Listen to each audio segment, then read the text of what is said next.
പേരെന്താണെന്ന് മനസ്സിലായോ? വേറെ നല്ല ഇഞ്ചിയാണ്. വൈകുന്നേരം ഇപ്പം അമ്മ പറഞ്ഞു നമുക്കിതൊന്ന് എടുത്താലോ. ഞാൻ പറഞ്ഞു ഓക്കെ ഡൺ. അങ്ങനെ തട്ടി അല്ലാതെ നോക്കിയിട്ട് കിട്ടിയില്ല. അപ്പോൾ കുറേ ദിവസമായി വെച്ചിട്ട്, അപ്പോൾ ഇപ്പം ഇലയൊക്കെ ഉണങ്ങിയിട്ടല്ലേ എടുക്കാവൂ, അങ്ങനെ കിട്ടിയതാ. ഇത് കണ്ടിട്ടൊരു സ്നോമാൻ്റെ ഒരു ചെറിയ രൂപം പോലെയല്ലേ, എനിക്ക് അങ്ങനെയൊക്കെയാണ് തോന്നിയത്. പിന്നെ തട്ടിയാണ് അമ്മ എടുത്തത്. പിന്നെ വീട്ടിൽ തന്നെ വളർന്നുകൊണ്ട് നല്ലൊരു സന്തോഷമായിരുന്നു എടുക്കാൻ വേണ്ടിയിട്ട്.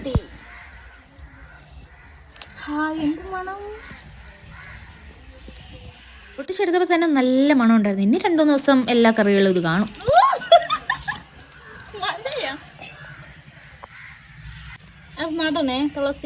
ഇനി മണ്ണിലും എല്ലാം പൊട്ടി കിടപ്പുണ്ടോ നോക്കണം. പക്ഷെ അങ്ങനെയൊന്നും ഇല്ലായിരുന്നു കേട്ടോ, ഒന്നും കിട്ടിയില്ല. ബാക്കി 2-3 പീസ് കിട്ടിയുള്ളൂ. ഒന്ന് കിട്ടിയത് നമ്മുടെ തുളസിയുടെ മിക്സ് ആയിപ്പോയി രണ്ടും കൂടെ.